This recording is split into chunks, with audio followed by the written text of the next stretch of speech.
PSC പഠിക്കുന്ന ഒരു ഉദ്യോഗാർത്ഥിയാണോ നിങ്ങൾ എപ്പോഴും ചെയ്തുകൊണ്ടിരിക്കുന്ന ഒരു തെറ്റ് ആവർത്തിക്കാതിരുന്നു കഴിഞ്ഞാൽ ഈ വീഡിയോയിൽ അതിനെക്കുറിച്ചാണ് പറഞ്ഞത്. നിങ്ങൾ എഴുതുന്ന ഒരു പരീക്ഷ നിങ്ങൾക്ക് ക്രാക്ക് ചെയ്യാൻ പറ്റും. പ്രധാനമായും നിങ്ങൾക്ക് പറ്റുന്ന തെറ്റെന്ന് പറഞ്ഞാൽ എല്ലാവരും ഒരു ബുക്ക് കയ്യിൽ യൂസ് ചെയ്യാതെ പഠിക്കുന്ന ഒരു കാര്യമാണ്. അത് ഞങ്ങൾക്ക് മനസ്സിലായിട്ടുള്ള ഒരു പ്രധാനമായ തെറ്റാണ്.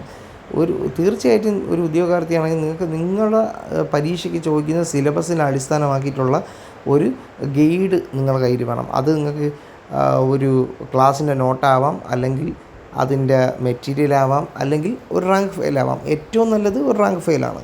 റാങ്ക് ഫെയിലാകുമ്പോഴത്തേക്ക് അത് 4 വോളിയം വരെയുള്ള റാങ്ക് ഫെയിലാണ് ഇപ്പോൾ നിലവിൽ ഉള്ളത്. ചിലത് 3 വോളിയം ആയിരിക്കും.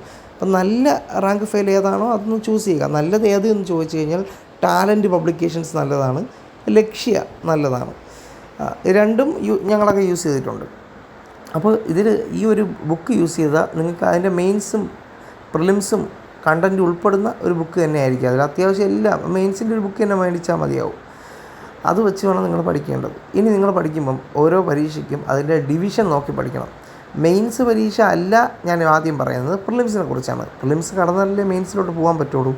ഈ പ്രിലിംസ് പരീക്ഷ നമ്മൾ പഠിക്കുമ്പോഴത്തേക്ക് ഇതിൻ്റെ സിലബസ് ഡിവിഷൻ നോക്കണം. ഉദാഹരണത്തിന് ഡിഗ്രി ലെവൽ പരീക്ഷയാണെങ്കിൽ മാത്സ്, മലയാളം, ഇംഗ്ലീഷ് 20, 20, 10 50 മാർക്കിനാണ് ചോദിക്കുന്നത്. മാത്സും ഇംഗ്ലീഷ് 20 മാർക്കും 10 മാർക്ക് മലയാളമാണ്. അപ്പോൾ അതിൽ നല്ല പ്രാവീണ്യമുള്ള ഒരാൾക്ക് ഈസി ആയിട്ട് ഒരു 35-40 മാർക്ക് വാങ്ങാൻ പറ്റും. ഏറ്റവും കുറഞ്ഞ് കൂട്ടിയാൽ ഒരു 35 മാർക്ക് വാങ്ങാൻ പറ്റും. ഇനി നിങ്ങൾക്ക് ആ പ്രിലിംസ് ക്വാളിഫൈ ചെയ്യാൻ വെറും ഒരു 15 മാർക്ക് വേണ്ടി വരുള്ളൂ. അതായത് ബാക്കിയുള്ള 50 മാർക്കിൽ നിങ്ങൾ 15 വാങ്ങിയാൽ പോലും നിങ്ങൾ ഉറപ്പായും ക്വാളിഫൈ ആവും. ഇനി അല്ലാന്നുണ്ടെങ്കിൽ ഒരു 55 നോക്കുക. അപ്പോൾ ബാക്കിയുള്ള 50-ൽ നിങ്ങൾ 20 മാർക്ക് വാങ്ങിയാൽ മതി. അതായത് ഒരു 55 മാർക്ക് ഒരു പ്രിലിംസ് പരീക്ഷയ്ക്ക് ഉണ്ട് എന്നുണ്ടെങ്കിൽ 50 ഉണ്ടെങ്കിലും ക്വാളിഫൈ ആവും. കാരണം എന്ന് വെച്ചാൽ ഈ പ്രിലിംസ് പരീക്ഷ 50-ന് മേൽ കട്ട് ഓഫ് വരുന്നത് റെയർ പരീക്ഷകൾക്കായിരിക്കും. ഇനി അല്ലെങ്കിൽ തന്നെ അങ്ങനെ കട്ട് ഓഫ് വന്നാലും നോർമലൈസേഷൻ കഴിഞ്ഞിട്ടായിരിക്കും. കാരണം പരീക്ഷ പാടുള്ള സ്റ്റേജിലാണ് നിങ്ങൾ ഈ 50 മാർക്ക് വാങ്ങുന്നതെങ്കിൽ ഉറപ്പായും നിങ്ങൾ അതിൽ ക്വാളിഫൈ ആവും. അപ്പോൾ ഈ 55 മാർക്ക് എങ്കിലും ഇപ്പോഴത്തെ കോമ്പറ്റീഷൻ കൂടി വരുന്നതുകൊണ്ട് 55 നമുക്ക് കൂട്ടാം. അപ്പോൾ ഈ മാത്സ്, ഇംഗ്ലീഷ്, മലയാളത്തിൽ നിന്ന് 35 മാർക്ക് നേടിയ ഒരു വ്യക്തിയാണ് നിങ്ങളെങ്കിൽ പിന്നെ ഒരു 20 മാർക്ക് നിങ്ങൾക്ക് GK സ്കോർ ചെയ്യാൻ പറ്റും. എങ്ങനെയാണെന്ന് ചോദിച്ചു കഴിഞ്ഞാൽ അതിൽ ഹിസ്റ്ററി ചരിത്രത്തിന് 10 മാർക്കാണ് ചോദ്യം. ഇപ്പോൾ ചരിത്രത്തിൽ കേരളം വരും, ഇന്ത്യ വരും, ലോകം വരും. ഇതേപോലെ തന്നെയാണ് ഭൂമിശാസ്ത്രം വരുന്നത്. ഈ ഭൂമിശാസ്ത്രം എന്ന് പറയുന്ന കാര്യം ഇനിയുള്ള കുറച്ച് മാസം 2 മാസം തികച്ചില്ല പരീക്ഷയ്ക്ക്. ഈ 2 മാസത്തേക്ക് നിങ്ങൾ ആ ഭൂമിശാസ്ത്രം തൊടുകയേ വേണ്ട. ഇനി അത്രത്തോളം നിങ്ങൾക്ക് ഉറപ്പായും ചോദിക്കുന്ന റീസെൻറ്റ് പരീക്ഷയുടെ എക്സ്പ്ലനേഷൻ മാത്രം അറ്റ്ലീസ്റ്റ് നോക്കിയാൽ മതിയാവും. അപ്പോൾ ഹിസ്റ്ററി നിങ്ങൾ പഠിച്ചു കഴിഞ്ഞാൽ നിങ്ങൾക്ക് 10 മാർക്കിൻ്റെ ടോപ്പിക്ക് അവിടെ നിന്നായി. അതിൽ 10 കിട്ടുമെന്നല്ല പറഞ്ഞത്, അവിടെ നിങ്ങൾ എത്രയോ കിട്ടട്ടെ, അതവിടെ നിൽക്കട്ടെ. ഇനി ഇന്ത്യൻ ഭരണഘടനയും സിവിക്സും 5 10 മാർക്കിന് ചോദിക്കും. അതും 10 മാർക്കിൻ്റെ ടോപ്പിക്കായി. അടുത്ത ഒരു ടോപ്പിക്ക് എന്ന് പറയുന്നത് IT ആണ്. അത് 5 മാർക്ക്. അപ്പോൾ നിങ്ങൾക്ക് എത്രയായി? 25 മാർക്കിൻ്റെ ടോപ്പിക്കായി. ഇനി 10 മാർക്ക് നിങ്ങൾക്ക് ഏകദേശം 10 മാർക്ക് ചിലപ്പോൾ ചോദിക്കാറില്ല, ചിലപ്പോൾ 10 മാർക്കിന് ചോദിക്കും. കറണ്ട് അഫെയർ ആണ്. അത് നിങ്ങൾ പഠിക്കുന്ന മെയിൻസ് പരീക്ഷയ്ക്ക് നിങ്ങൾക്ക് തീർച്ചയായിട്ടും ഉപകാരപ്പെടുകയും ചെയ്യും. അപ്പോൾ നിങ്ങൾക്ക് 35 മാർക്കായി. ഈ 35 മാർക്കിൽ നിങ്ങൾക്ക് 20 മാർക്ക് ശ്രമിച്ചാൽ വാങ്ങാൻ പറ്റും, ഉറപ്പായും വാങ്ങാൻ പറ്റും. നിങ്ങൾക്ക് ക്വാളിഫൈ ആവാനും പറ്റും. ഇനി ഈ GK പാടുള്ളവർ ഇംഗ്ലീഷ്, മലയാളം, മാത്സിൽ മാക്സിമം സ്കോർ ചെയ്യാൻ ശ്രമിക്കുക. മലയാളമൊക്കെ അത്യാവശ്യം പ്രീവിയസ് ക്വസ്റ്റ്യൻ നല്ല രീതിയിൽ വർക്കൗട്ട് ചെയ്ത് കഴിഞ്ഞാൽ ഉറപ്പായും മലയാളത്തിലൊരു നല്ല ഒരു 8 മാർക്ക് അല്ലെങ്കിൽ 7 മാർക്ക് 10-ന് വാങ്ങാൻ പറ്റും.